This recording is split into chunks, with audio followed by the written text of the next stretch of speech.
समन्त चक्रवालेषु अत्रा गच्छन्तु देवता सद्धम्मं निराजत् सुनन्तु सद्मोक्षदम्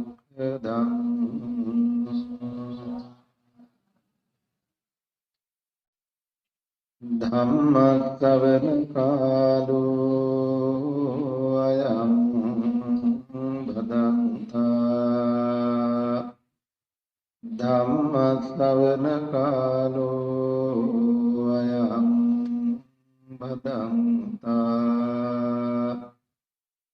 धम्मश्रवण कालो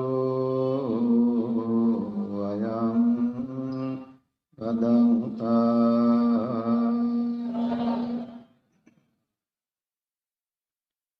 नमो तस्से भगवतो अरहतो सम्मा सम्बुद्धस्से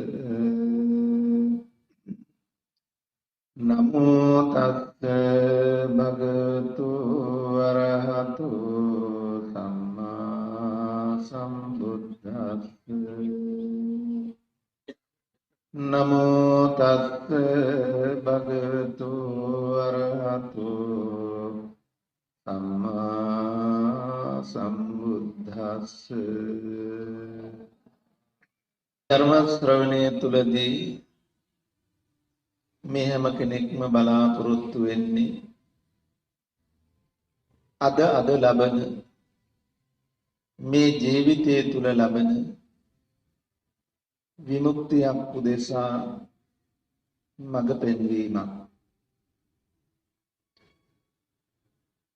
මගේ බුදුරජාණන් වහන්සේ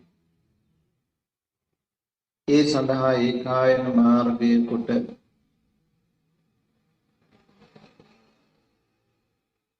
ආර්ය අෂ්ටාංගික මාර්ගයේ මූලික කොට ඇති සතර සතිපට්ඨාන දේශනාව ලෝකයට වදාළ බව අපි හැමෝටම මතකයි. ඒ සතර සතිපට්ඨාන දේශනාව තුළ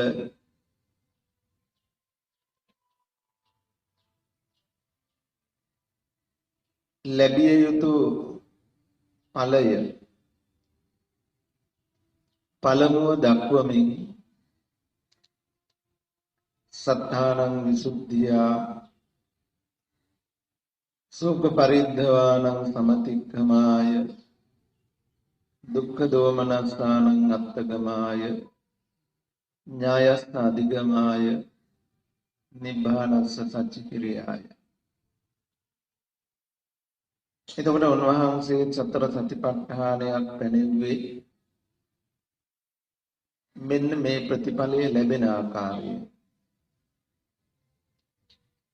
යමෙකුට සතර සතිපට්ඨානය වඩන්නට පුළුවන්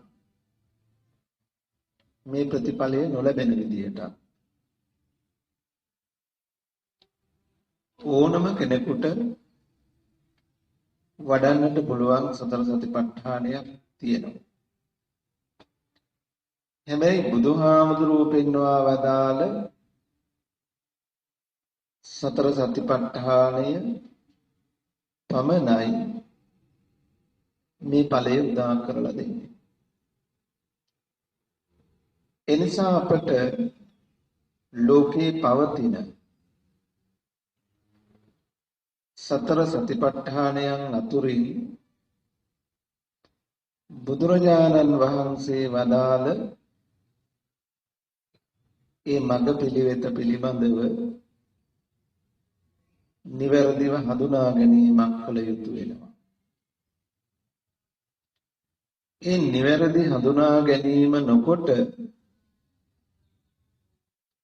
මොනියම් විදියකින් හෝ සතිපට්ඨානයක් වැඩුවා කියලා අර කියන ප්‍රතිඵල ටික ලබන්නට පුළුවන් කමක් නැහැ. එනිසා උන්වහන්සේගේ දේශනාව තුළ මේ සිහි නුවණ පැවැත්විය යුතු ආකාරයන් වින්වින්ව දේශනා කොට වදාරනවා. සතෝච සම්පජානෝ සිහියෙන් හා නුවණින් යුක්ත වෙන්නට ඕන. සතිපට්ඨානයට එනකොට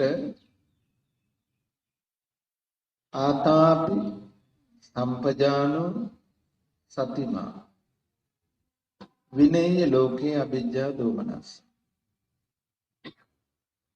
පොඩි වෙනසක් පේන්න තියෙනවා. සතෝච සම්පජානෝ කියපු තැන සිහිය මූලිකයි, නුවණ දෙවනුවයි යෙදුනේ. මෙතනට එනකොට වීර්ය සිහිය මූලිකයි, සිහිය තුන්වෙනි තැනටයි. හැබැයි එහිදීද බැලූ බැල්මට එසේ පෙනුණත් විනේය ලෝකේ අවිජ්ජා දෝමනස්සං ලෝකයෙහි අවිද්‍යා දෝමනස්සේ දුරු වෙන විදිහේ සිහියක් ඕන. ඒ සිහිය පවත්වන්න බෑ වීර්ය හා නුවණේ ආධාරය නොලබා. වීර්ය හා නුවණ පෙරටුව පවතින්නට ඕන. වීර්ය නුවණ පෙරටුව පවතිනවා නම් විතරයි ලෝකේ අවිද්‍යා දෝමනස්සේ අතහැරෙන විදිහට සිහියක් පවත්වන්න පුළුවන් වෙන්නේ. අර ලෝකය තුල පැවැත්විය යුතු සිහියක් තියෙනවා. එතනදී බුදුරජාණන් වහන්සේගේ දේශනාවන් විමසා බැලුවාම අපට පැහැදිලිව පේනවා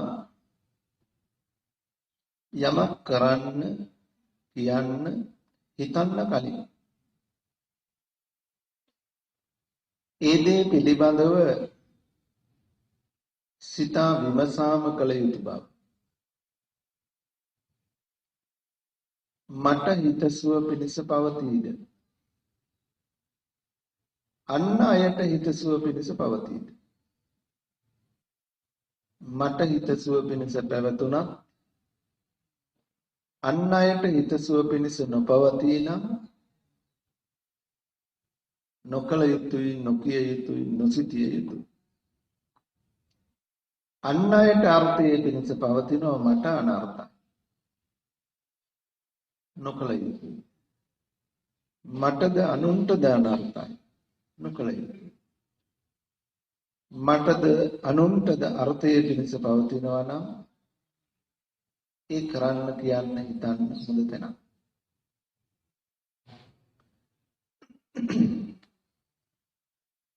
ඒ වගේම මෙලවට අර්ථද පරලොවට අර්ථ. දෙලොවටම අර්ථය වේ නම් කරන්න හොඳයි. එසේ නැත්නම් නොකල යුතුයි, නොකිය යුතුයි, නොසිතිය යුතුයි. ඒ වගේම අපිට තවත් තැනක් හම්බ වෙනවා මාවැනි කෙනෙකුට මේක සුදුසුද?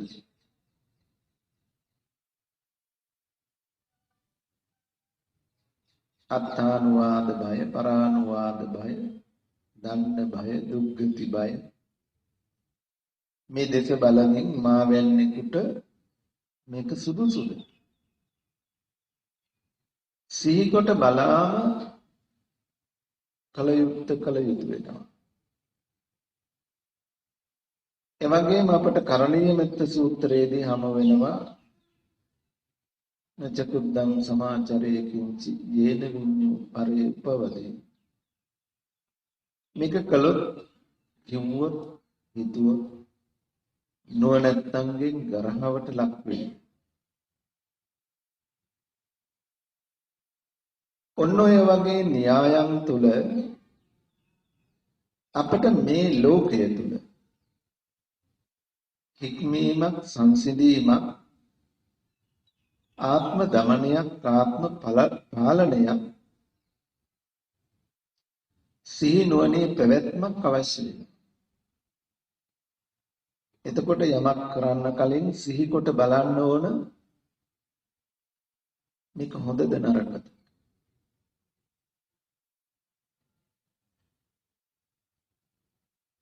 ඊළඟට නුවණින් ඒ සඳහා පිළියම් යොදන්නට. නොකල යුතු නොකිය යුතු නොසිතිය යුතු දේ නම් එයින් මිදෙන්න උපායක් තියෙනවා. ක්‍රමයක් තියෙනවා.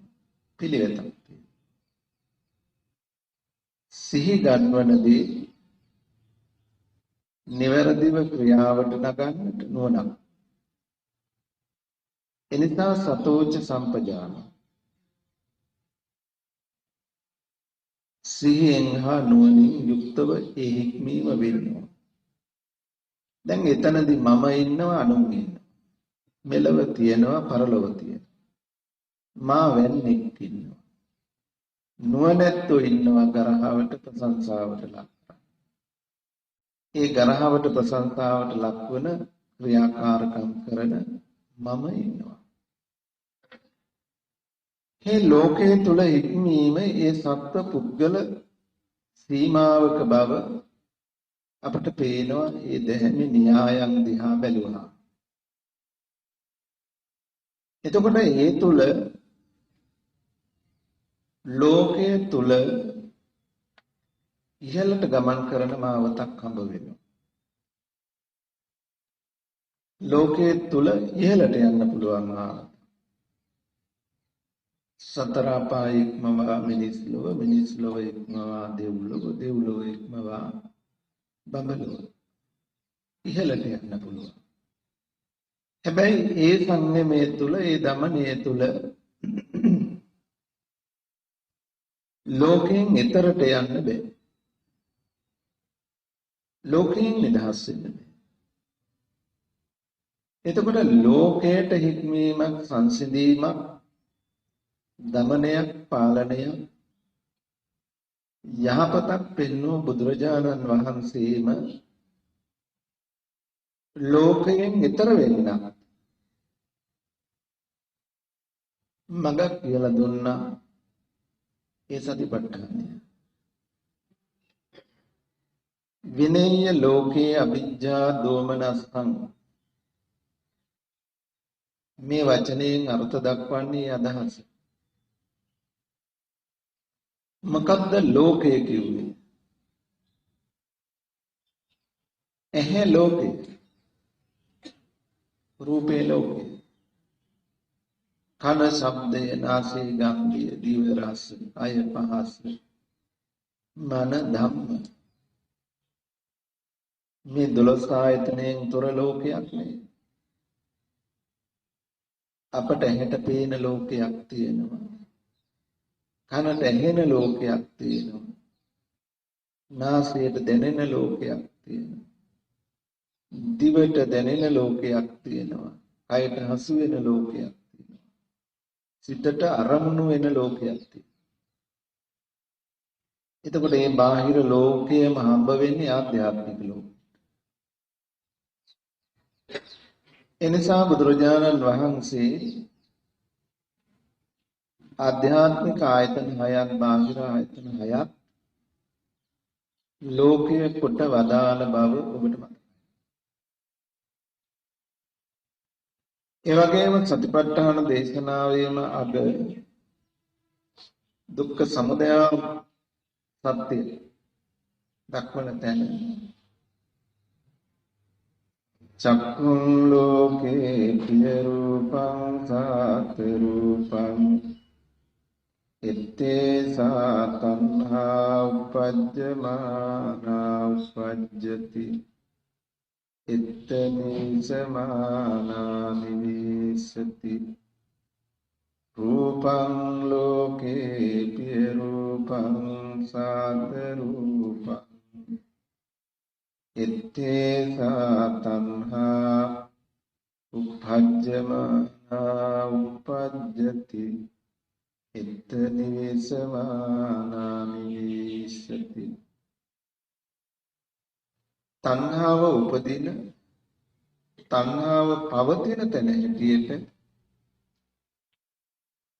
ඇහැ රූපය කන ශබ්දය නාසය ගන්ධය දිව රසය කය පහස මන ධම්ම විඥාන ස්පර්ශ වේදනා සංඥා චේතනා විතක් විචාර තණ්හා ඒ ආකාරයෙන් වදාළ බව පේනවා. අපි නිතර පරිහරණය කරන මදුපිණ්ඩික සූත්‍රයට අවධානය යොමු කළොත් එහේ එතොත් රූප හමු වෙනවා. එහේ රූප හමු වුණොත් චක්කු විඥානය උපදිනවා. චක්කු සම්පස්සේ යන පැනවීම වෙනවා. චක්කු සම්පස්සයෙන් වේදනාව යන පැනවීම වෙනවා. විඳීමෙතොත් හැඳිනීම යන පැනවීම වෙනවා. හැඳිනීමෙතොත් විතර්කය යන පැනවීම වෙනවා. විතර්කයේතොත් ප්‍රපංච යන පැනවීම වෙනවා. ප්‍රපංචයේතොත් අතීත අනාගත වර්තමානයේ සිත් මෙහෙවීම වෙනවා. නවත්තන්න බෑ වළක්වන්න බෑ. එතොත් ප්‍රපංච වලින්මයි අවසන් වෙන්නේ. අතරක් දක්වලා නැහැ, වෙනසක් කරලා නැහැ. ප්‍රපංච කියලා කියනකොට ඒකේ පුණ්‍ය පක්ෂයට වැටෙන්න පුළුවන්, අපුණ්‍ය පක්ෂයට වැටෙන්න පුළුවන්, ආනිඤ්ඤ පක්ෂයට වැටෙන්න පුළුවන්. ප්‍රපංචමයි. ඇහැ තියාගෙන ඉතුරු ටික නැතුව ඉන්න බෑ. ඇතොත් ඉතුරු පැනවීම වෙනවමයි, ඉතුරු හමුවීම වෙනවමයි. එතකොට එහෙනම් ඇහැ තියාගෙන රූප නැතුව ඉන්න බෑ. ඇහැ රූප තියෙද්දි ප්‍රපංච වලින් නිදහස් වෙන්න බෑ. එහෙනම් මේ විනය්‍ය ලෝකයේ අවිජ්ජා දෝමනස්සං කියුවේ කොතනද කියලා වෙලා බලන්න. අපි දන්නවා අපට ඇහැට රූප පේනවා. පේන රූපේ අපි එක්ක ඇලෙනවා එක්ක ගැටෙනවා. පේන අරමුණ ප්‍රිය නම් ඇලෙනවා, අප්‍රිය නම් ගැටෙනවා. ඇලෙන තැන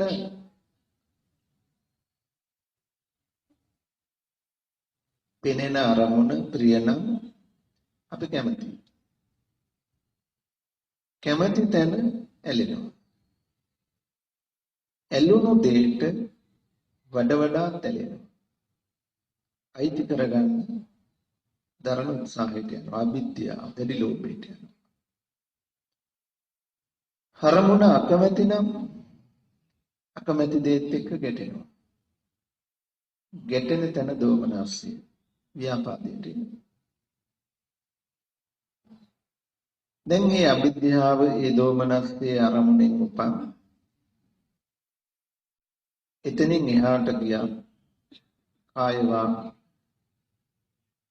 ආදී කර්ම વિશે කුසල කුසල කර්ම කර්මයට විපාක සතර අපාය. යම් කෙනෙකුට විනය්‍ය ලෝකයේ අවිජ්ජාද ඔතනින් පණවන්න පුළුවන් අවිද්‍යාව දෝමනස්සේ බැහැර කිරීම. ඒ හටගත් අවිද්‍යාව දෝමනස්සය ඉන් එහාට ගියොත් ඇති වෙන ආදීනව දැකලා ඒකේ නපුර භයානකකම දැකලා ඒ කැමැත්ත උපන් අරමුණෙහි ඇත්ත අසුභ බව බැලිය යුතුයි. පටිඝය උපන් තැන මෛත්‍රිය වැඩි යුතුයි කියලා කෙනෙකුට කියා දෙන්න පුළුවන්. ඇත්ත එහෙම බැලුවාම ඒ උපන් අවිද්‍යා දෝමනස්සය ගෙවි යනවා. උපන් අකුසලේ සිඳී යනවා. හැබැයි මෙබඳු තැනක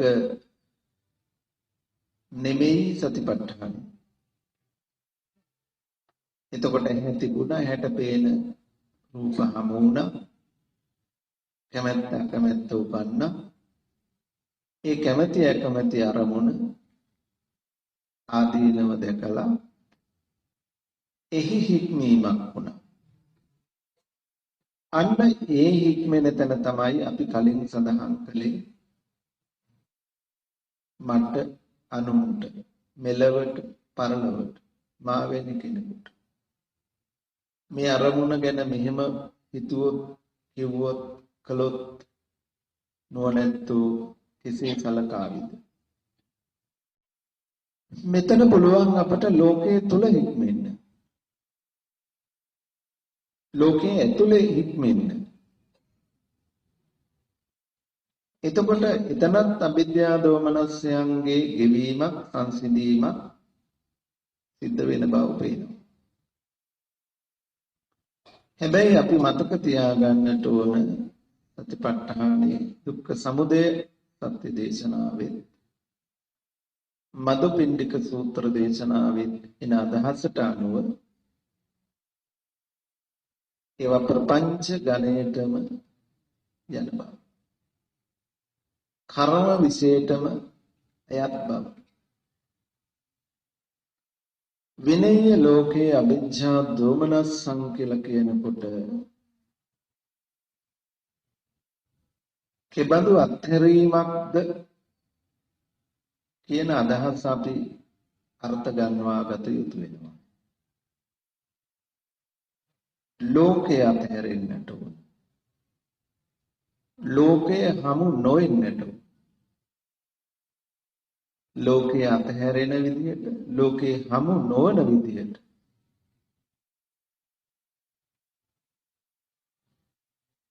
බලන්නයි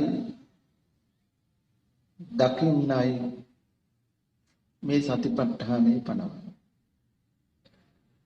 ලෝකයේ හමු වුණොත්, ලෝකයේ හටගත්තොත්, ඒ හමු වුණු හටගත්ත ලෝකයේ තුල කුසලයක් තියෙනවා.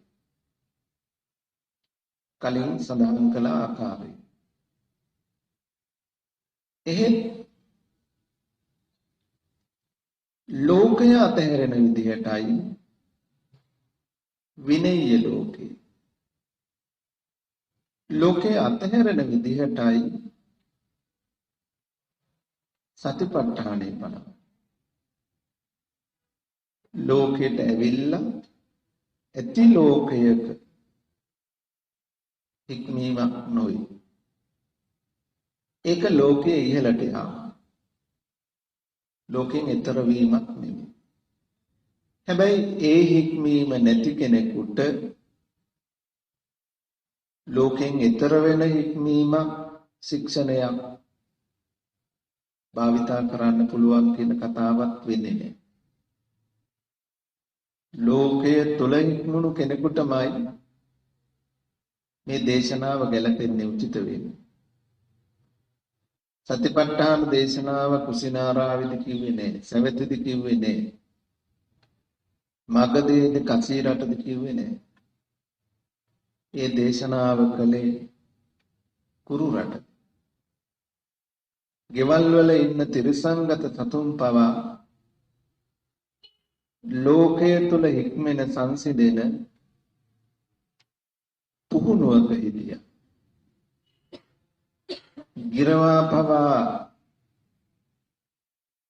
ගොදුරකට හසු වෙච්ච වෙලාවේ අට්ටි කියලා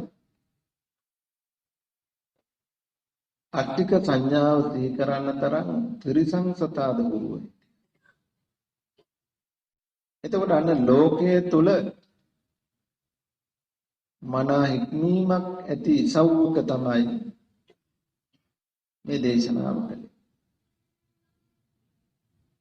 එනිසා මේ දේශනාව ඒ බඳු සංයමයක් හික්මීමක් හදාගත්තේ නැතිව එකවරට මේ භාවිතාව තුල හික්මෙනවා කියන එක ටිකක් අපහසු කාරණාවක්. එහෙමනම් අන්න ඒ ලෝකයේ අතහැරෙන විදිහේ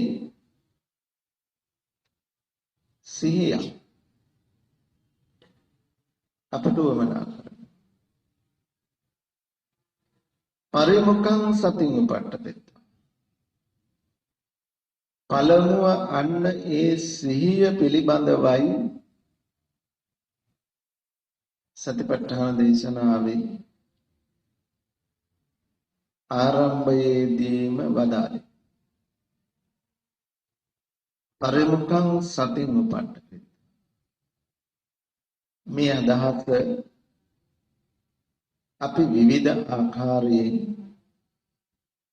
පිළිවෙලින් ඉදිරියට ඇවිල්ලා තියෙනවා. එහෙත් මෙතෙක් කලක් අපි ඇසූ කතා කළ දේ සිහිය පිළිබඳව පරිපූර්ණ ඉගැන්වීමක්ද කියන අදහස නැවත විමසා බලන්න වෙලා තියෙනවා. අපි තති නිමිත්ත කියලා එකක් මේ වෙන විටත් පරිමුඛං සතෙන් උපට්ඨපෙත්වා නාසිකග්ගේවා මුඛනිමිත්තේවා ආදී වශයෙන් විභංග දේශනාවත් එක්ක අපි යම් අදහසකට ඇවිල්ලා තියෙනවා. හැබැයි ඒ ගත්ත අදහස පරිපූර්ණද? ඒක මේ හික්මීම සඳහා යන ගමනේ මිම්ම වෙන්නට ඕන. එතන තමයි න්‍යාය පිහිටලා තියෙන්නේ. න්‍යෂ්ටිය එතනයි තියෙන්නේ. එහෙත් තාම ඉබඳු න්‍යායක් න්‍යෂ්ටියක් ඒ නිමිත්ත තුලින් අපි හඳුනා නොගත් බවක්මයි දැන් අපට තේරෙන්නේ වැටහෙන්නේ.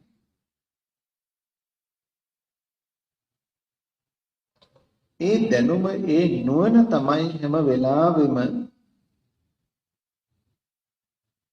හැම මොහොතකම භාවිතාවට ගත යුත්තේ. විනේය ලෝකේ අවිජ්ජා දෝමන. ලෝකේ අතහැරෙන විදියට. දැන් අපි බලමු අපේ සිහිය ලෝකේ අතහැරෙන විදියටද ලෝකේ හමු නොවන විදියටද ලෝකයේ හසු වෙන ලෝකයේ හමු වෙන විදිහේ සිහියක්ද අපට තියෙන්නේ අපි භාවිතා කරන්නේ කියලා. දැන් ඔබ විමසා බලන්න අපි භාවිතා කරන සිහිය. දැන් අපි යම් පියවරකට ඇවිල්ලා ඇති. නමුත් තවත් අපට එහාට යන්න තියෙනවා. හොඳයි දැන් අපි තම තමන් සිහිය හැටියට සති නිමිත්ත හැටියට භාවිතා කරන්නේ කෙබඳු තැනක්ද කියලා විමසලා එය ධර්මයට ගලප ගන්න මහන්සි ගන්න. ධර්මානුරූපී වෙන්නට ඕන. ලෝකයේ අතහැරෙන දහමක් එතන තියෙනවා. දැන් අපි නිමිත්ත හැටියට භාවිතා කරන්නේ නාසිකාග්‍රය හෝ උඩිතොල දෙතොල ආදී යම් ස්ථානයක්.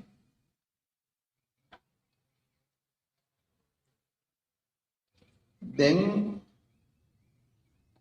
සමහර විට දෙතොල තද කිරීමෙන් ගැටීමෙන් ඇතිවෙන තද ස්වභාවය අරමුණු කරගන්නවා සමහර කෙනෙක්. එහෙම නැත්නම් නාසයක් නාසිකාග්‍රයක් සිතට අරමුණු කරගන්න. ඒ අරමුණ තමයි අපට සති නිමිත්ත වෙලා තියෙන්නේ. දැන් එන්න ඒ නිමිත්ත අපට මේ වෙනකන් බොහෝ ප්‍රයෝජනවත්. බොහෝ උපකාර වුණා. හැබැයි දැන් ඒ සිහිය ඊට වඩා එහාට ගෙන යන්න ඕන බවක් තේරෙනවා. ඒක අපි කිව්වට පිළිගන්න එපා. තම තමන් විමසා බැලිය යුතු වෙනවා. දැන් අපට නිමිත්ත හැටියට හම්බ වෙන්නේ නාසයක් නා. නාසයේ කෙළවරක්. උඩු තොලේ යන හැඟීම නම් තියෙන්නේ එතන. දෙතොලේ ගැටීම යන අදහස නම් එතන තියෙන්නේ. මේ ලෝකේ නෙමෙයිද? ලෝකේ නෙමෙයිද නිමිති කරගෙන තියෙන්නේ. ලෝකයෙන් නිමිත්තක් කරගෙන. ඒ නිසාමයි අපට නාසයක් නාසයට අනුව පවතින ආස්වාස ප්‍රස්වාසයක් පිළිබඳව කතා කරන්න ලැබෙනවා. දැන් අපි බලන්න ඕන ආස්වාස ප්‍රස්වාසයේදී ඒ ගන්න නිමිත්ත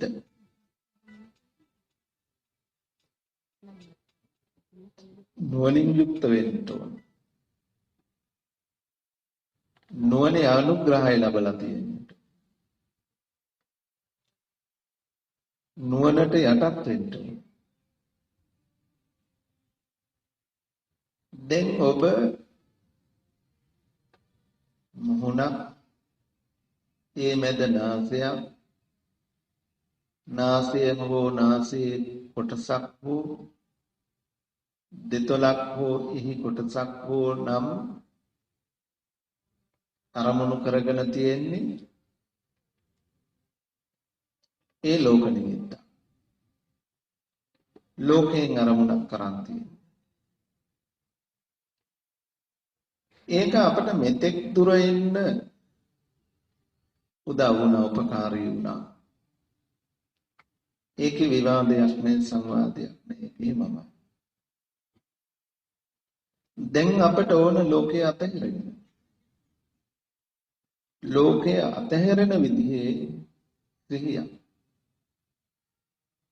දැන් ඒ සිහියයි මෙතන පවත්වන්නේ. සැබවින්ම මොහොතක් ඔබ ආනාපාන සතියට යොමු වෙලා බලන්න. ඔබට හමු වෙන ධර්මයෝ මොනවද?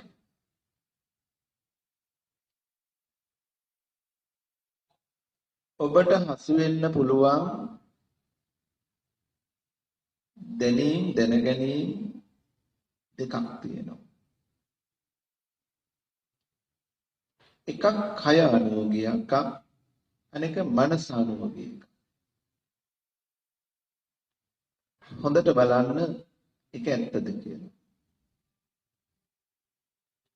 ඔබට කිසියම් ආකාරයක දැනීමක් වෙනවා. අපි පහසුව සඳහා මේ වචන දෙක භාවිතා කරමු. ආස්වාදයේ අනුව ප්‍රාස්වාදයේ අනුව කිසියම් ආකාරයක දැනීමක්. අපි එතන හුඟක් දෙනෙක් භාවිතා කරනවා ගැටීමක් කියලා. මොන වචනයෙන් හරි කමක් නැහැ. කිසියම් දැනීමක් තියෙනවා. ඒක සීතල, උණුසුම්ද, මෘදුද, රළුද මොනක් කමක් නැහැ දැනීමක්. දැන් මේ දැනීම මත තමයි අපි ආස්වාද ප්‍රස්වාසයේ පිළිබඳව තීරණය කරන්නේ. දැන් මේ දැනීම ඇති වෙනකොට ආස්වාස කරනවා. ප්‍රාස්වාස කරනවා. දැන් මේ දැනුම මූලික කරගෙන දැනීම මූලික කරගෙන අපි ආස්වාස කරනවා ප්‍රාස්වාස කරනවා කියලා බලන බවක් තමයි ලෝකේ අද පවතින ඉහළම ආනාපාන සති පිළිබඳව දේශනා. දැන් අපි බලන්න ඕන දැනීම කොහොමද හටගන්නේ? දැනීම කොහොමද හටගත්තේ? දැනීම හටගත්ත විදිහක් තියෙනවා. සැප වේවා දුක් වේවා අදුක්ඛම සුඛ වේවා රළු වේවා මෘදු වේවා සිසිල් වේවා උණුසුම් වේවා යම් දැනීමක් වේ නම් ඒක වෙන්න ඕන ස්පර්ශය. ස්පර්ශය නිසා නෙවෙන්න ඕන. ස්පර්ශයෙන් වෙන්න ඕන. ස්පර්ශයක් වෙන්න නම් ඊට එහෙන් කාරණා ටිකක් දෙන්න ඕන. කය පහස කය විඥානය. මේ තුන්දෙනාගේ එක්වීම කාය සම්පස්තයයි. කාය සම්පස්තයෙන් තමයි අපට දැන් දැනීම වෙන්නේ. දැනීමක් වෙන්නේ. එතකොට දැන් දැනීම හටගත්තේ කොහොමද? කාය ස්පර්ශය. කාය ස්පර්ශයට හේතු වුණා කය පහස කාය ස්පර්ශ ආයතනය. දැන් අපි මෙතෙක් අහපු ධර්මයේ තුල වැරද්ද හා නිවැරද්ද සම්මා දිට්ඨිය හා මිත්‍යා දෘෂ්ටිය කියලා හඳුනාගත්තේ මොකක්ද?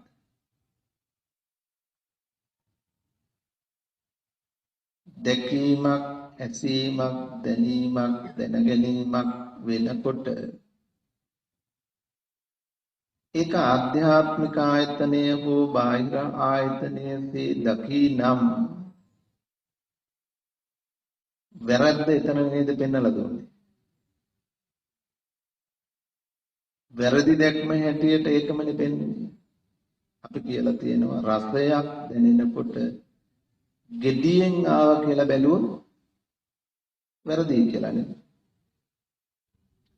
මොකද රසය gediyen ආවා නෙමෙයි. ඒක ස්පර්ශය.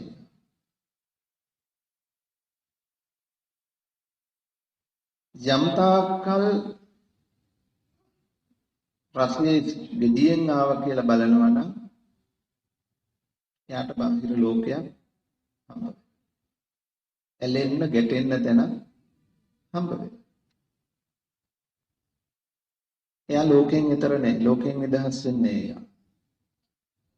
එතකොට ලෝකෙන් ඈතර වෙන්න නම් අපි ධර්මය කියනකොට කියලා දෙන්නේ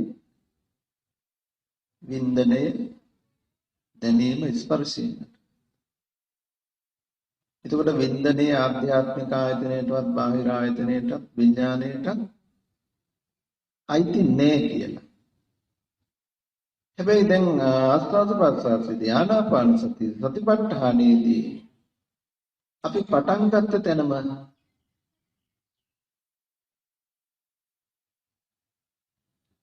අපි සීනුවන මෙහෙवला තියෙන්නේ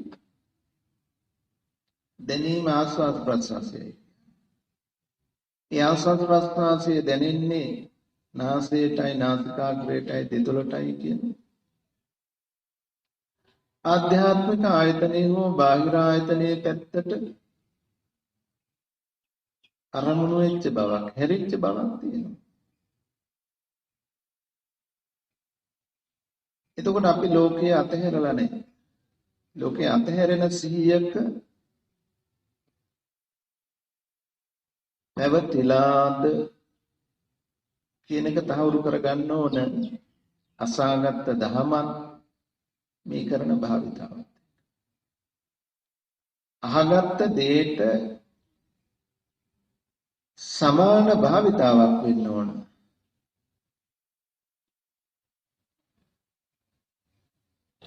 පරතෝ භූසයත් යෝනිසෝ මනස්කාරය සම්මා දිට්ඨිය උපද්දවන්නේ ඒ දෙක එකතු වුණා. එතකොට දැන් අපි අහගත්ත දේ එකක් කළ භාවිතාව තව එකක්.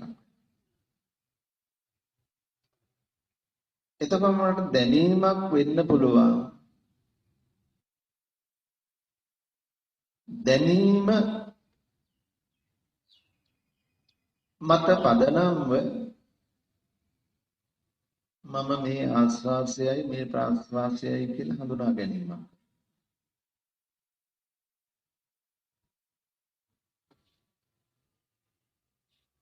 මෙතෙක් කළ ආකාරය තුල අපට ලොකු ආත්ම දමනය පාලනයක් වුණා. ඒක නරකක් නෑ. හැබැයි දැන් අපි එහි නුවණට විශේෂ වෙන තැනක් බවට පත් කරගන්න.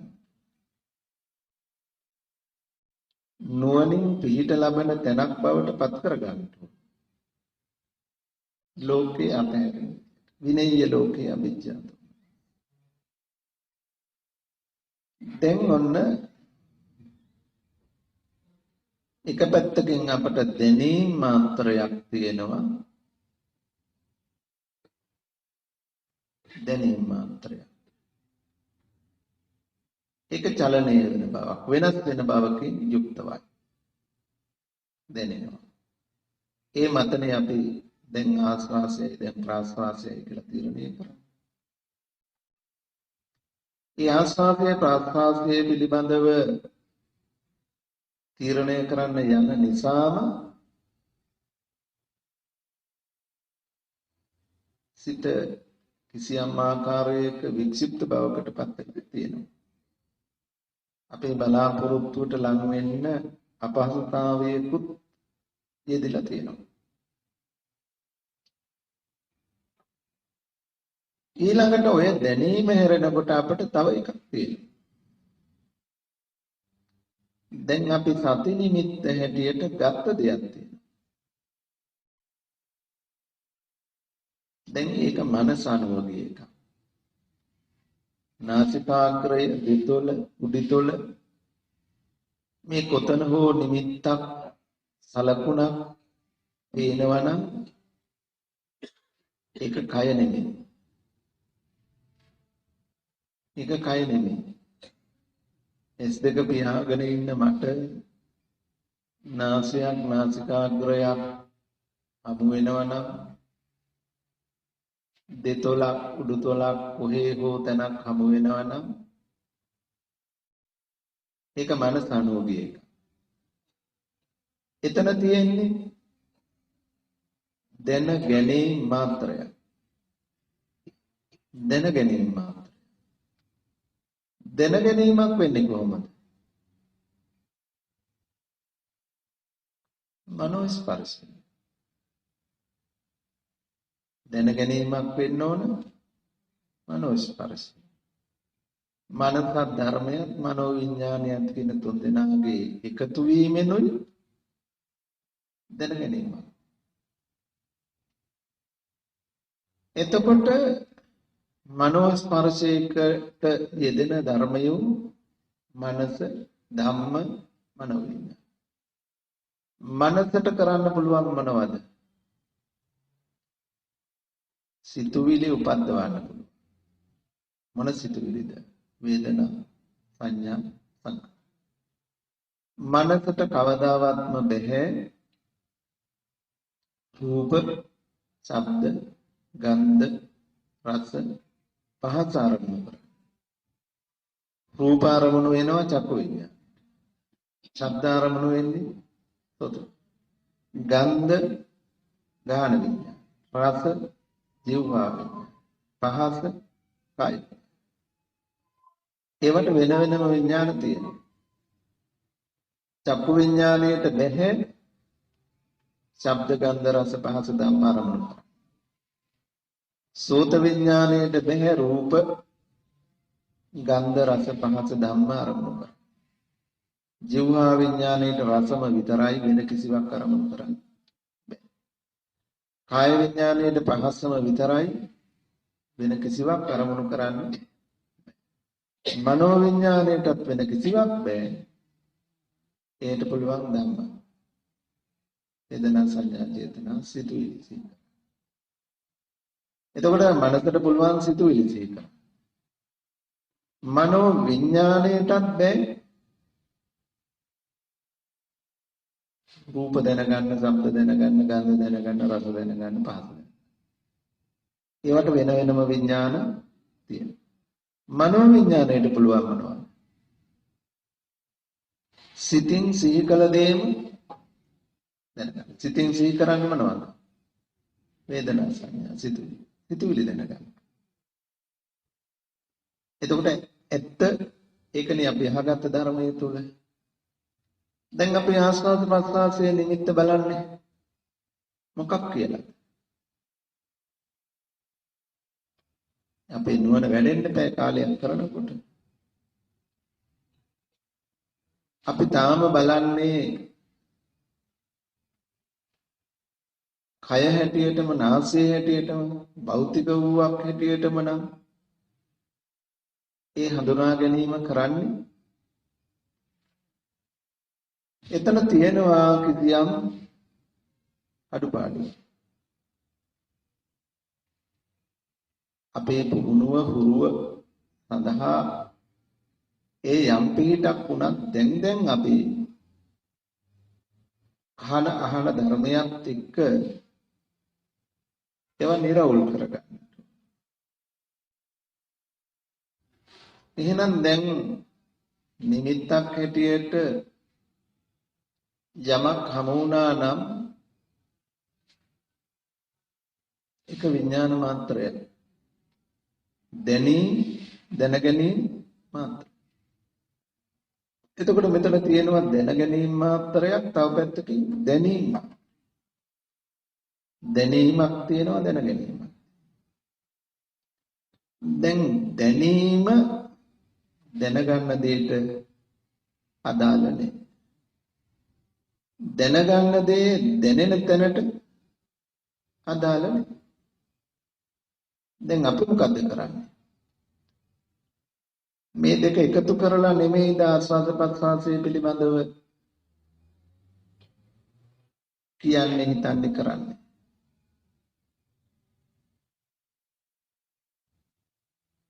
දැන් නාසයක් කියලා තැනක් හම්බ වෙලා තියෙන්නේ කොහමද? ඔය හිතින් ගත්ත අරමුණත් එක්ක. දැන් දැනෙන්නේ කයවත් පහසවත් කාය විඥානයවත් නෙමෙයි, කාය ස්පර්ශයෙන් හටගත්ත දැනීම. ඒකත් අයිති හරිනම් චෛතසික ගණයට.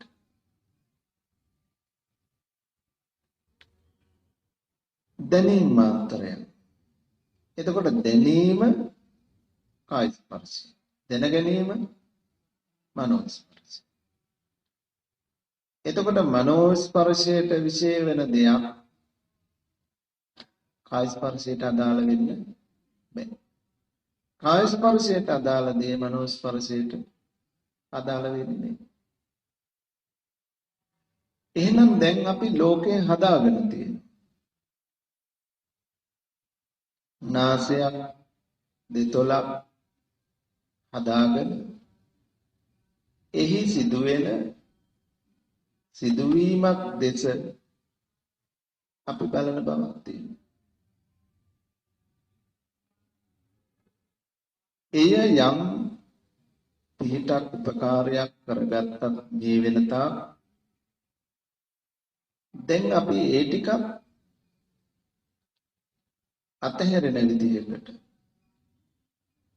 හැබැයි මේ සඳහාර ලෝකය තුල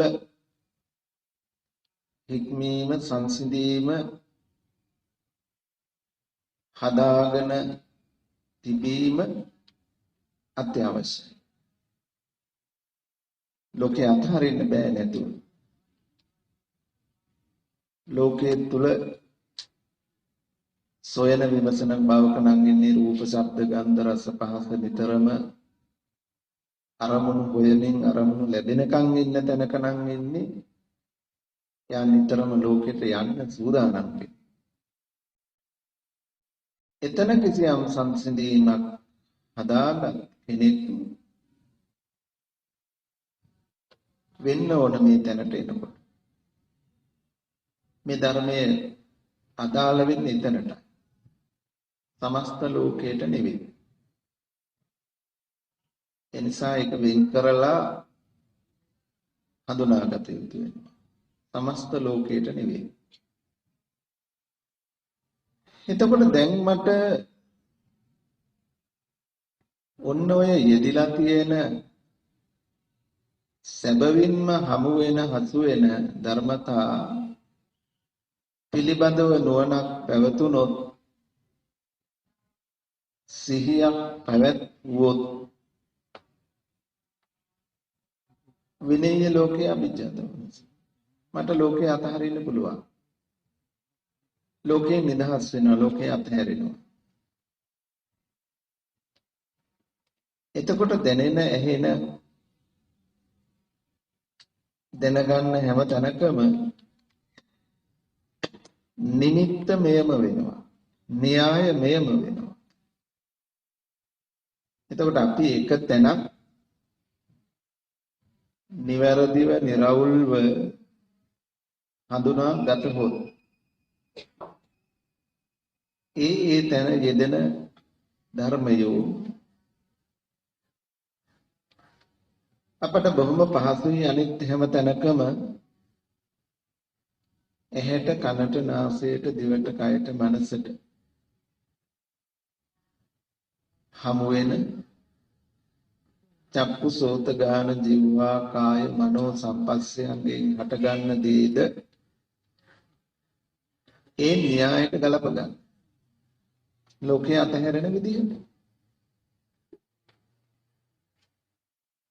දැන් මට දැනීමක් වෙනකොට ස්පර්ශයේ හමු නොවි හම්බ වෙන්නේ නාසය හෝ නාසය ඇසුරු කොට පවතින ආස්වාස ප්‍රස්වාස බව නම් තාම මම ලෝකයේ තුල හික්මීමක් වෙන කෙනෙක් වෙන්න පුළුවන්. එතකොට මට ආධ්‍යාත්මික ආයතනයේ බාහිර ආයතනයේ තාම හමු වෙනවා. හැබැයි එයද ඇත්තක් නෙවෙයි. මට දැනීමක් වෙන බව ප්‍රකට වෙයි. ඒ බඳු දැනෙන තැනක දැනෙන්නේ මෙතනටයි. ඒ දැනීම ආස්වාසයෙන් ඒ දැනීම ප්‍රාස්වාසයෙන් කියලා කරන විනිශ්චය සත්‍ය විනිශ්චයක් නෙමෙයි. නුවණ මත පිහිටා කරන විනිශ්චයක් නෙමෙයි. සැබවින්ම මට ස්පර්ශය පිළිබඳව දැනුමක් නැහැ. ස්පර්ශයට එහායින් තියෙන ස්පර්ශ ආයතන පිළිබඳව ප්‍රකටන්නේ. මට ඒ ගැටීම නිසා ඇතිවන විඳීම දැනීම යම් තරමක ප්‍රකට බවක් තියෙනවා. එතනට එන්න කලින් ඊට එහා ධර්මයෝ පිළිබඳව මා දන්නේ නෑ. දකින්නෙත් නෑ, පේන්නේ. අන්න බුදුහාමුදුරුවෝ පිළිබඳව ශ්‍රද්ධාව අවශ්‍යතාවය දෙන්නේ මෙන්න මෙතන නිරවුල් කරගන්න හදන කෙනාට. සද්දෝති සද්ධාති තථාගතස්ස බෝධි. බුදුහාමුදුරුවන්ගේ අවබෝධය විශ්වාස කළ යුතු වෙනවා. මොකද මට පේන්නේ නෑ. මට දැනෙනවා. ඒ දැනීමට එහායින් යෙදුණු ධර්මයෝ ගැන මට ප්‍රකට නෑ. මගේ නුවණ එහෙම වැඩිලා නෑ. මට දැනෙනවා. දැන් මට හිතන්න පුළුවන් කාය ස්පර්ශයෙන් ආවේ කාය ස්පර්ශයට හේතුනේ කායත් පහසත් කාය විඥානය. ඒ ටික මට හිතන්න පුළුවන් වෙන්නේ බුදුහාමුදුරුවෝ කෙරෙහි විශ්වාසය. ඒක එහෙමමයි, ඒක නිවැරදි කියන ඒ බුදුහාමුදුරුවන්ගේ අවබෝධය පිළිබඳව විශ්වාසය, ශ්‍රද්ධාව පළමුවෙන් තියාගන්න. මොකද නැත්තම් මට දැනෙනවා ඒක යම් ප්‍රකටතාවයක් තියෙයි. ඒ දැනීම ඇති වුණේ කොහොමද කියලා මම දන්නේ නැහැ. ලෝකේ කවුරුත් දන්න විදිහක් තියෙනවා. මේ දැනෙන්නේ ආස්වාසයේදී, මේ දැනීම ප්‍රාස්වාසයේදී කියලා. ඇති කරගන්න දැනීමක් තියෙනවා, දැනගැනීමක් තියෙනවා. ඒක වැරදි. ඒක බුදුහාමුදුරන්ගේ අවබෝධය නෙමෙයි. බුදුරජාණන් වහන්සේගේ අවබෝධය විශ්වාස කරනවා නම් ශ්‍රද්ධාව පවත්වනවා නම් එනම් මේ දැනීම ස්පර්ශයෙන් වෙනවා. ස්පර්ශයට හේතුයි ස්පර්ශ ආයතනයට. හැබැයි මට අප්‍රකට ධර්මතාවයක් දැනෙන, පෙනෙන, හසු වෙන දෙයක් නෙවෙයි. මට ආරම්භ කරන්න වෙනවා මේ ටික මට පේන දවසක් එන. බුදුහාමුදුරන්ගේ අවබෝධය පිළිබඳව විශ්වාසය. ඉන්හාට මට පෞද්ගලික දැනුමක් නෑ. මේ දැනීම, දැනගැනීම ඇති වෙන්නේ මෙහෙමයි. අසාගත ධර්මයක් විතරයි තියෙන්නේ මේ කාය ස්පර්ශය, මනෝ ස්පර්ශය පිළිබඳ. කාය ස්පර්ශයට, මනෝ ස්පර්ශයට හේතු වෙන්නේ මෙන්න මේ ධර්මයෝ කියලා අහගත්ත බවක් විතරයි. ඔබ දන්නේ දකින්නෙත් නෑ, මම දන්නේ දකින්නෙත්. එතකොට අපට නොදන්න, නොදකින තැනක මේ මඟ ආරම්භ කරන්න වෙනවා. ඒ නිසා ශ්‍රද්ධා ඉන්ද්‍රිය පළමුව. ශ්‍රද්ධාව පෙරටුව යන්න ඕන. තථාගත බෝධිය අවබෝධය විශ්වාස කරගෙන කටයුතු කරන්න. ඒකාන්තයෙන් බුදුහාමුදුරුවෝ යමක් වදාළේ නම් ඒ සේම විය යුතුයි. එතකොට මේ දැනීම ආස්වාසය අනුව ප්‍රාස්වාසය අනුව බලනවා කියනකොට ඒක ලෝක දැනීම. හැමෝටම සාධාරණයි. ඒ ලෝකයාගේ දැන ගැනීම නෙමෙයි බුදුහාමුදුරන්ගේ අවබෝධය. ඊට වෙනස්. එතකොට මම ලෝකාවබෝධය තුළ, ලෝකයේ තුළ කවුරුත් පරිහරණය කරන දැනුමක් නම් භාවිතා කරන්නේ. ඒක බුදුහාමුදුරන්ගේ අවබෝධය නෙමෙයි. බුදුහාමුදුරන්ගේ අවබෝධය කය පහස කාය විඥානයේ නිසා කාය ස්පර්ශය. කාය ස්පර්ශය නිසා විඳීමක් දැනීම. මනස ධර්ම මනෝ විඥානයේ නිසා මනෝ ස්පර්ශය. මනෝ ස්පර්ශය නිසා දැන ගැනීම. එතකොට දැන ගැනීම මනසට ධර්මයට මනෝවිඥාණයට අයිති. ඒකයි මනෝස්පර්ශ. දැනීම කායට පහසට කාය විඥාණයට අයිති නේ. කාය ස්පර්ශයටයි. කාය ස්පර්ශයට හේතු වෙනකොට අර ටික හම්බ වෙනවා. එතකොට එහෙමනම් අපි කියලා දීලා තියෙනවා දිව තිබුණට රස විඳින්න බෑ. ගෙඩි නැත්තම්. ගෙඩි තිබුණට රස විඳින්න බෑ දිව නැත්තම්. දිව තිබුණත් ගෙඩි තිබුණත් රස විඳින්න බෑ හිත නැත්තම්. නිර්වින්දනය වෙලා. එහෙනම් රසයක් විඳින්න පුළුවන් වෙන්නේ දිවත් ගෙඩියක් හිතක්. දිව රස ජීවහා විඥාන මේ තුන් දෙනාම එකතු වෙලා. එතකොට මේ තුන් දෙනාම එකතු වෙලා හදලා දෙන ඵලයක්. තුන් දෙනාගම එකතුවෙන් හට ගන්න දෙයක්. ඒක තුන් දෙනාටම අයිති නේ. තුන් දෙනා තුල තිබුණත් නේ. සීනි තේකොළ උණු වතුර නිසා තේක සීනි වල තේකොළ වල උණු වතුර වල තිබුණා නෙමෙයි කියලා අපි ඉගෙන ගන්නවා. සීනි තේකොළ උණු වතුර තේ නෙමෙයි කියලා ඉගෙන ගන්නවා. සීනි තේකොළ උණු වතුර ඇති කල්ලි ඒ තුන් දෙනාගේ එක්වීමෙන් අපට විඳින්න තේකක් හම්බ වෙනවා. ඒ වගේ දිව රස ජීවා විඥානයේ එක්වීමෙන් අපට යම් ඵලයක් හදලා තියෙනවා. හැබැයි මේ ඵලය ඒ වින්දනය අපහු දිවට ගෙඩියට හිතට දාන්න බෑ. මේ හේතු නිසා මෙබඳු යමක් හට ගැනීමේ ඉඩ තියෙනවා ධර්මතාවයේ තියෙනවා. හැබැයි මේ ඵලය නැවත මේ හේතු වලට බෙදන්න බෑ. හේතුන්ගෙන් වෙන් කරන්න.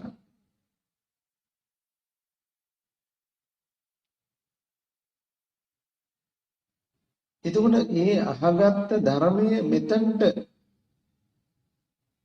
ගැලපෙන්න ඕන නුවණ එතන. ඒ නුවණින් පිහිට ලබන සිහියක්. එතකොට ඒක හැමතිස්සෙම ලෝකයේ අතහරින සිහියක් වෙන්න ඕන. ලෝකයේ අතහැරෙන පිළිවෙලක් වෙන්න ඕන. ඉතින් ඒකාන්තයෙන් ඒ දහම මෙතනට ගැලපුණොත් ලෝකයේ අතහැරෙන එක වෙනවම. ඒ නිසා වෙන්නේ ඇති බුදුහාමුදුරුවෝ අවමයෙන් සතිය උපරිමයෙන් සත් අවුරුද්දක් සැක නැතුව උන්වහන්සේ අභීතව නියම කළා. එහෙනම් දැන් ඔබට ආස්වාද ප්‍රසආසයට පුරුදු විදියට අපි නිමිති අරගෙන යමු වුණාම දැන් බලන්න පුළුවන් මනසට හමු වෙන දේ දැනගැනීම මාත්‍රයි. ඒක කාය ස්පර්ශයෙන් ඇති වෙන දෙයට කාය ස්පර්ශයට අදාළ වූවක් නෙවෙයි. ඒ දෙක එකතු කරන්න බෑ, ගලපන්න බෑ. කාය ස්පර්ශයට දැනෙන දේ කාය ස්පර්ශයෙන් දැනෙන දේ මනසට මනෝ ස්පර්ශයෙන් හට ගන්න දැනගැනීමට අදාළ. මේ දෙක වෙන් කරන සිහියක් ඕන. දැන් අපි මේ දෙක එකතු කරලා ආස්වාද ප්‍රසආසය. නාසය අගටයි දැනෙන්නේ, තොල අගටයි දැනෙන්නේ, දෙතොලටයි දැනෙන්නේ කියලා මොනයම් හෝ දැනගැනීමක් ආවනම් ඒක ලෝකෙටයි දැනෙන්නේ. ඒක සීතලයි කියලා හරි, ඒක උණුසුම් කියලා හරි හඳුනා ගැනීමක් කරා නම් ඒක ලෝකය පිළිබඳව දැනෙන්නේ.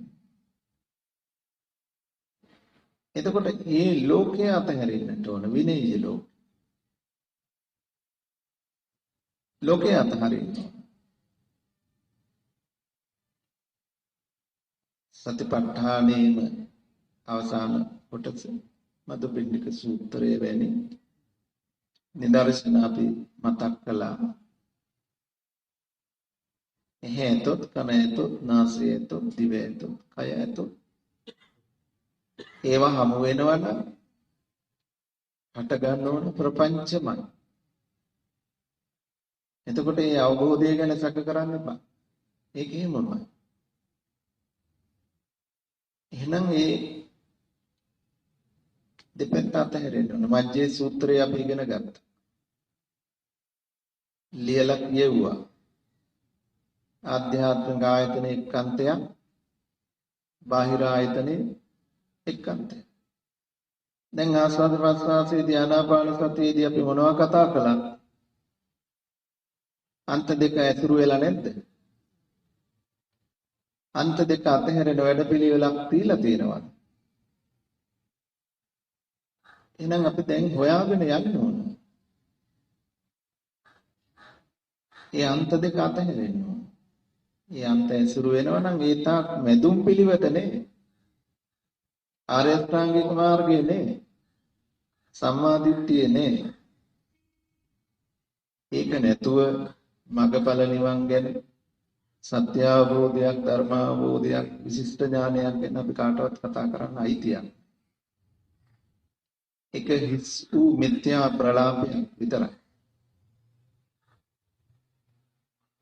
එනිසා අපි මේ සම්මා දිට්ඨිය නැමැති ගින්න අවුලුවා ගන්න. ඒ විදිහෙන් මනස මෙහෙවන්න. නුවණ මෙහෙවන්න. යෝනිසෝ මනසිකාරයමයි මූලික වෙන්නේ. එතකොට සිහිය නිතරම ඒ බඳු නුවණක ආධාරය අපිට තියෙනවා. එක පැත්තකින් අපට මනෝ ස්පර්ශයෙන් දැනගැනීම මාත්‍රයක් තියෙනවා. අපි ඒකට නාසය කියලා දැනගෙන ඇති. නාසයේ අග්‍රය කියලා දැනගෙන ඇති. උඩිතොල කියලා දැනගෙන ඇති. දෙතොල කියලා දැනගෙන ඇති. තොල් දෙකේ ගැටීම කියලා දැනගෙන ඇති. මේ දැනගැනීම ඔක්කොම සත්‍යයෙන් දුරස්. සත්‍යයෙන් සමුගත අදහස්. හැබැයි අපි මෙතෙක් ආපු දේ નિසරුකට දකින්න එපා. මෙතනට එන්න පුළුවන් උනේ මේ බඳු පිටක් අපට ලැබෙච්ච නිසා. ඊළඟට දැනීමක් තියෙනවා. ඒ දැනීම නාසයේ අගයි. ඒ දැනීම උඩිතොලේ යටිතොලේ ආදී වශයෙන් කුමන හෝ දැනගැනීමකට ගියා නම් අපි අර මනසට හමු වෙන මනසානුව ගිය දැනගැනීම මාත්‍රයයි කය අනුව ගිය දැනීම මාත්‍රයයි දෙක එකට ගලපලා නාම රූප පත්‍ය විඥාන. දැන් අපි යමක් දැනගත්තා නම් දැනගෙන තියෙන්නේ මේ දෙක එකතු කරලා පුළුවන් එකතු කරන්න බෑ. මනස මනෝ විඥාණයට පුළුවන් සිතින් සීකල දේ දැනගන්නම විතරයි. කය පිළිබඳව වූවක් දැනගන්න බෑ. කාය විඥාණයට පුළුවන් කය පිළිබඳව.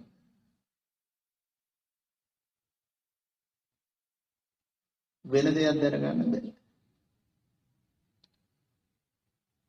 එහෙනම් වෙන් වූ ධර්මතා දෙකක් අතරේ අපිට සිහිය පවත්වන්න තියෙනවා.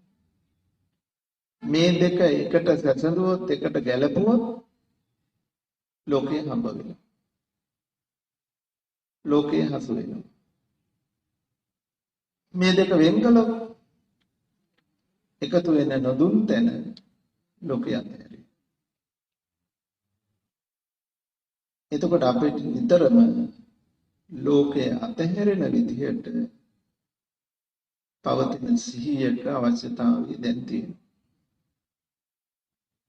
ඒක නිතරම නුවණින් ඒ නුවණට වීරියේ සහාය ලැබිලා තියෙනවා. ඒ බඳු තැනක අපට සතර ප්‍රතිපත්තානේ හමු වුණොත් නිසකවම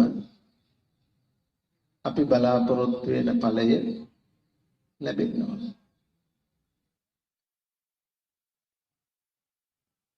නිසකවම ලැබෙන්නට ඕන. එතකොට ඒ පිළිබඳව අපි නැවත සොයා බලන්නට ඕන, විමසා බලන්නට ඕන. අපි මොහොතක් ඒ පිළිබඳව කිසියම් අත්දැකීමක් ලැබුවොත් දැන් කොච්චර පහසුයි අපට ලෝකය අතහැර ගන්න පුළුවන්ද කියලා දැනේ. හැබැයි ඒක එක්තරා විදියකින් අපි අර ලෝකයේ තුල හික්මීම සංසිඳීම නොමැතිව මෙතන පහසු වෙන්නේ. ඒ ලෝකයේ හොයන මනසක් නම් අපිට තියෙන්නේ. ඒ පැත්තට යන්න කැමැත්තෙන්ම නම් ඉන්නේ. ඒ කැමැත්ත අනුවම තමයි සිද්ධ වෙන්නේ. ඒ නිසා අපි ඉස්සෙල්ලා ලෝකයේ තුල සංයමයක් සංසිඳීමක් හදාගෙන මේ තැන පිහිටන්නට උත්සාහ කරන්න. එතකොට මට හැමතිස්සෙම දැනීමක් වෙනවා. දැනීමද ඒකත් වෙන්නේ. බින්දින බවක් වෙනස් වෙන බවක් හමු වෙනවා. එතකොට මට ඒ හැර වෙන මොකුත් දැනෙන්නේ නැහැ, පේන්නේ නැහැ. හැබැයි මට නුවණක් තියෙන්න ඕන. දැන් දැනීම වෙනස් වෙනවා කියන්නේ ස්පර්ශය වෙනස් වෙනවා. ස්පර්ශය වෙනස් වෙනවා කියන්නේ ස්පර්ශ ආයතනය වෙනස් වෙනවා. එතකොට දැන් හැම මොහොතකම ස්පර්ශ ආයතනයන්ගේ බිඳීම නිසා ස්පර්ශය බිඳෙන බව.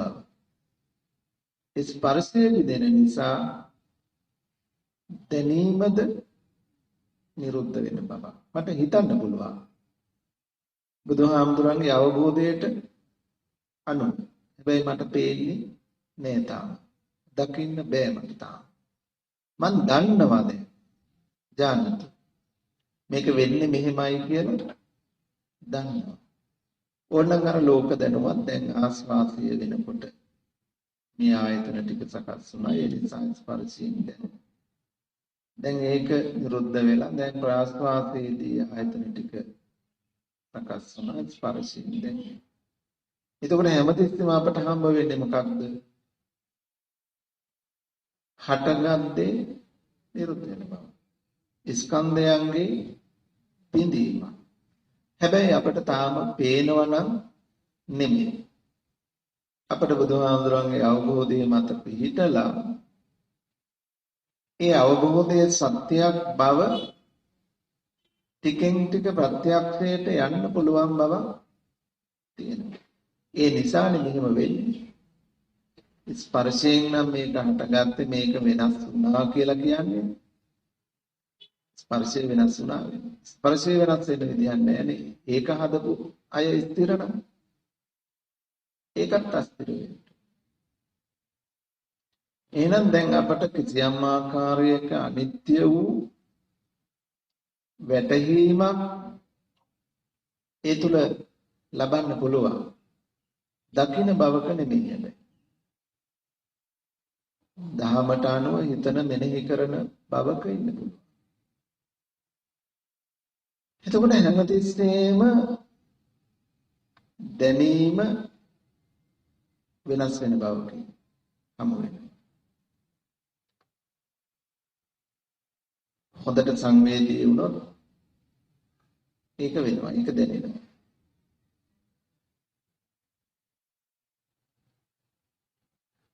දැන්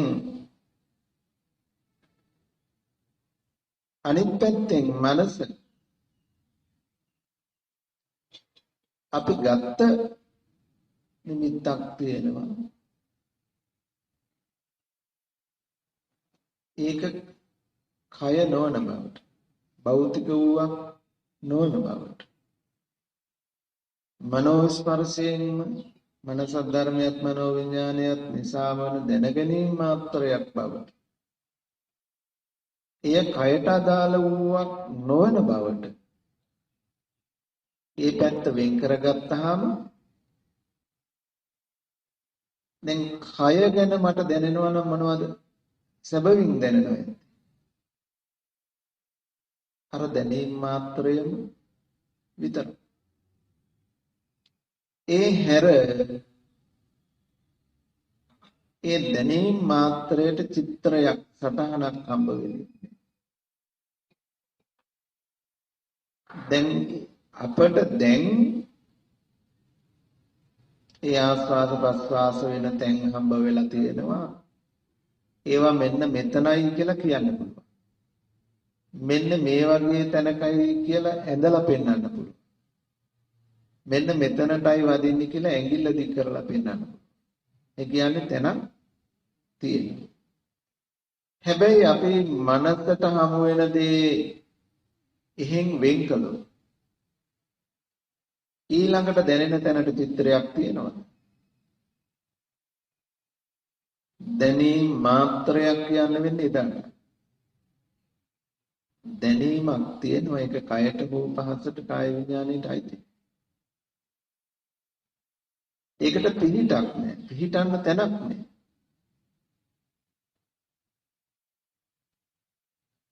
මේ කියන කාරණාව හොඳින් තේරුම් ගන්න බලන්න. දැන් මට යමක් දැනෙනකොට දැනෙන්නේ මෙතනයි කියලා කියන්න පුළුවන් වෙන්නේ අර මනෝමය නිමිත්තක් එකතු කරගෙන. ඒක මනෝමය නිමිත්තක් හැටියට දැනගැනීම මාත්‍රයක් හැටියට වෙන් කරන සිහියක් පැවතුනොත් කය පිළිබඳව ස්වභාවය මට ඇත්තටම ඇති හැටිම පෙනේ.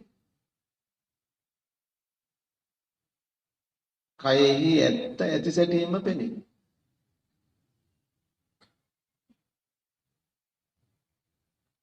එතකොට රූපයට ධාතුවට හැඩතල නැහැ, චිත්‍ර නැහැ. රූප සටහන් අඳින්න බෑ. චිත්‍රයක් නැති රූප සටහනක් අඳින්න බැරි. එහෙත් කය පිළිබඳව දැනීම තියෙයි. ඒ අත්දැකීම ලබන්න උත්සාහ කරන්න. මනෝමයෙන් අපි ගන්න ටික අතහැරිය තැන, ඒ ටික වෙන් කරගත්ත තැන ඔය දැනීම මාත්‍රයක් කියන අදහස ප්‍රකට. එතකොට ඒකට කවදාවත්ම කියන්න බෑ තොල අගයි තොල මුලයි නාසය අගයි නාසය මුලයි මේ පැත්තටයි දැනෙන්නේ මේ පැත්තටයි දැනෙන්නේ කියන කතා විවහාරය නෙමෙයි. හරිනම් කාය සංකාර වචී සංකාර මනෝ සංකාර අතහැරෙන්නේ බෑ. නේද? අවිද්‍යාව තියෙනකම් කාය සංකාර වචී සංකාර මනෝ ආස්වාද ප්‍රසආදී කාය සංඛාර වෙනවා. විතක්ක විචාර වචී සංඛාර වෙනවා. වේදනා සංඥා මනස. එතකොට අපි වඩන පිළිවෙල තුළ මැදින් පිළිවෙත හමු වෙලා විද්‍යාව අතහැරෙනවා නම් ওই ත්‍රිවිධ සංස්කාර අතහැරෙන්නේ. එතකොට තවදුරටත් ওই විදිහටම අහු වෙනවා කියලා කියන්නේ අවිද්‍යාවට පිළිතුරක් තාම ලැබිලා නැහැ කියන්නේ. අවිද්‍යාව අතහැරෙන වැඩපිළිවෙලක් තිබුණා නම් කාය සංඛාරේ, වචී සංඛාර, මනෝ සංඛාර අතහැරෙනවා.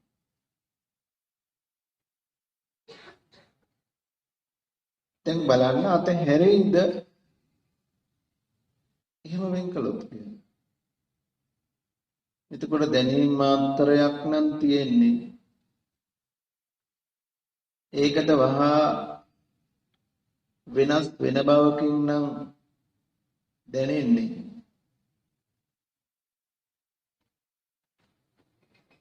දැන් මට ලෝකයේත් එක්ක ගලපන්න තියෙන අයිතිය මොකක්ද? ඉඩ මොකක්ද?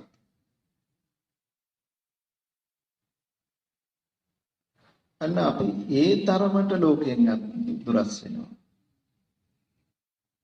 ලෝකය අතහැරෙනවා අපිට.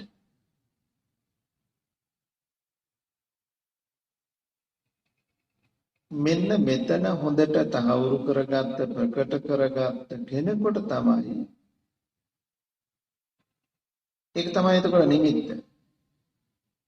එතන තමයි න්‍යාය තියෙන්නේ. හැමතිස්සෙම දැන් Tamanට ඇහැට, කනට, නාසයට, දිවට, කයට, මනසට හමුවන මේ හැම තැනකදීම ඔය න්‍යාය, ඔය නිමිත්ත තමයි විමසන නුවණ බවට පත්. දැන් අපිට ශබ්දයක් ගැටේ. කනට ශබ්දයක් ගැටිලා එහි දැන් ඇහෙන ශබ්දය වතුරේ ඇහෙන ශබ්දයේ පයිප්පේ කියලා අපිට ලෝකයක් හම්බ වෙනවා. දැන් ඒක ආවේ කොහොමද? ඇසීම් මාත්‍රය වෙන්ුනේ නෑ. ඇසීම් මාත්‍රය මනෝමයෙන් හදලා දුන්නු දෙයක් එක්ක එකතු. එතකොට අපි ওই දෙක එකතු නොවන සිහියට නුවණක හිටියොත් ඇසීමෙන් අවසන්. එතකොට අර න්‍යායය එතනට තියන්න තියෙනවා. එතකොට එතනත් හම්බ වෙනවා මනසින් ඇති වෙන දැන ගැනීම මාත්‍රයකුත් තියෙනවා. කන නිසා ඇති වෙච්ච ඇසීම් මාත්‍රය. ඒ ඇසීම් මාත්‍රය කියන තැන තියෙනවා නාම රූප. අතන තියෙනවා නාම රූප ප්‍රත්‍යයෙන් හටගත් විඥාන. නාම රූප පත්‍ය විඥාන. දැන් මේ දැනගැනීම මාත්‍රයකට සීමා කළොත් ඒ ඇහෙන්නේ වතුරේ, ඒ ඇහෙන්නේ පයිප්පේ, ඒ පයිප්පේ තියෙන එහා පැත්තේ මේ පැත්තේ අර පැත්තේ කියන්නේ ලෝකයක් හම්බ වෙන විදියක් නෑ. ලෝකෙත් ඇහැරිලා. එතකොට ලෝකේ අතහැරුණොත් ඇලෙන්න ගැටෙන්න තැනක්. අවිද්‍යාව දෝමනසයට කොයිද?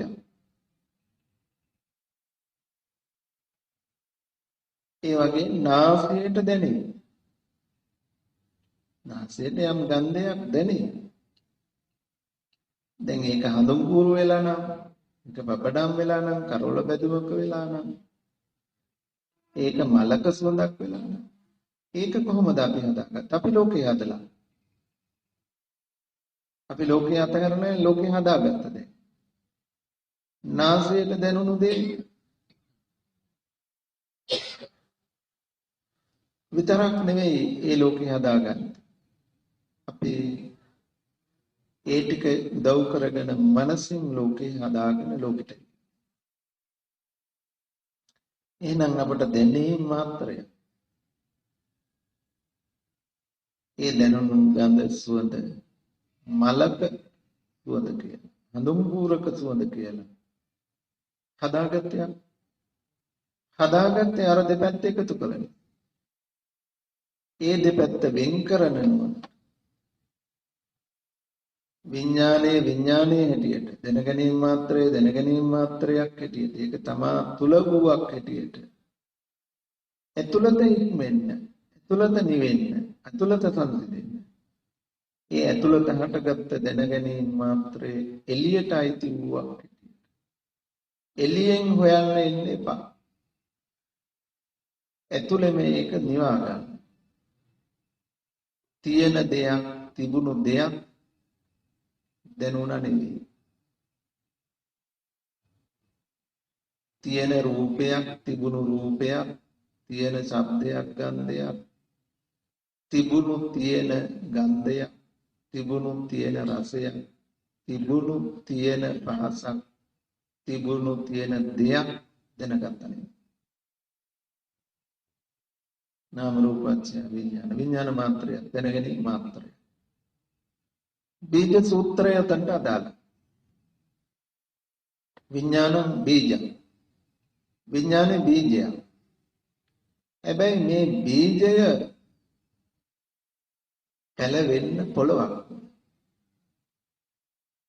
රූපය පොළවක්. වේදනාව පොළවක්.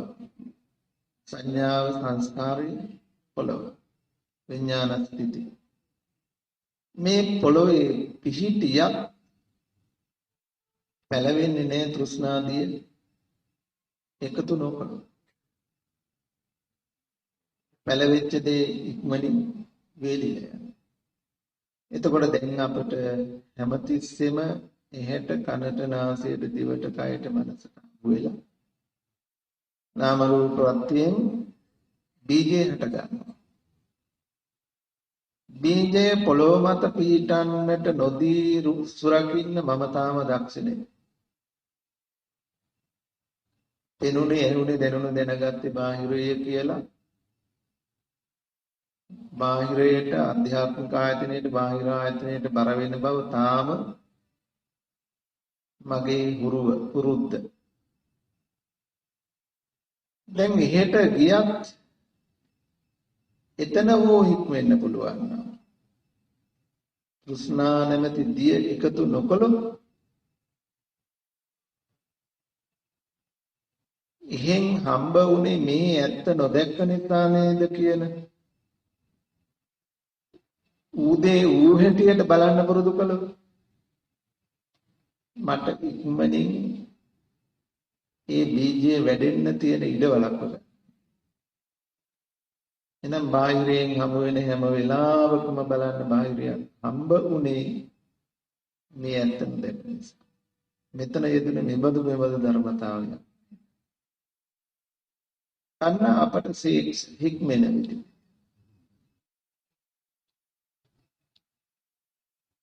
අස්ස සිස්සා පස්සම්භයං කාය සංඛාර අස්ස සිස්සාමීති සික්ඛති හික්මෙනවා. ශික්ෂණය වේ. ඒ හැම වෙලාවක එනම් මෙහෙම ධර්මතාවයක් නේද මෙතන. මෙහෙම ධර්මතාවයක්. මෙහෙම ධර්මතාවයක් ඇත්තෙන මට මෙහෙම බාහිරයක් හම්බ වෙනවා. කීකේ හැම තිස්සෙම බාහිරේ අතහැර හැර එතන යෙදුණු ධර්මතාවයේ බලන්න නුවණ දීර්ඝයක්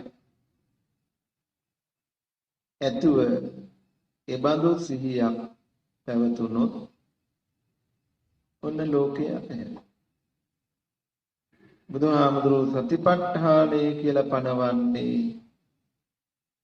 ඔන්න ඔය ආතාපි සම්පජානෝ සතිමා විනීය ලෝකය අපිට.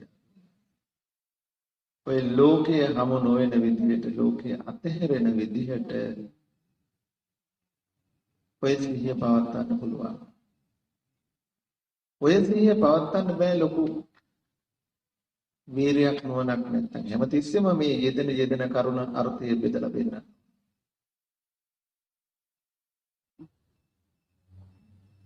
මේ බඳු නුවණක පිටා කටයුතු කරන්නේ ලොකු වීරයෙක් ඕන. මැලි නොවන, අලස නොවන ආරම්භ ධාතු පරක් නික්කම ධාතු පරක්කම ධාතු දක්වා යන එරඹු වීර්යයක්. ඔන්න ඔය ධර්මතා ටික එකතු කරගෙන ඔන්න ඔය විමසීම කරන්න බලන්න. අපි කියන්නේ නේ කරන්න කියලා ඉස්සෙල්ලා බලන්න ඒක එහෙමද කියලා. එහෙම වෙන බවක් තියෙයිද? ඒක දහමට ගෝචරද? අනුචිතද? ගැලපෙනවා. එහෙම වැඩුවොත් එහෙම භාවිතා කළොත් මේ ලෝකෙන් අතහැරෙන බවක්. සද්ධානං විසුද්ධිය. සීල විසුද්ධි, චිත්ත විසුද්ධි ආදී විසුද්ධියට මඟ හැදෙනවද නැද්ද? ශෝක පරිද්දවාණං සමතික. ශෝක පරිදේව ඉක්මවා ඉන්න පුළුවන්. දුක්ඛ දෝමනස්සං අත්තං දුක් දුම්නස් නැතුව ඉන්න පුළුවන්. මගපල ලබන්න පුළුවන් නිවන සාර්ථකව වීම සඳහා. දැන් ඔබට විඳීමක් විඳනයක් වේදනාවක් දැනෙනකොට ඒක කොන්දේ කියලා අපනම් හමු වෙන්නේ. කොන්ද මගේ කොන්දේ තියෙන වේදනාවක් මගේම.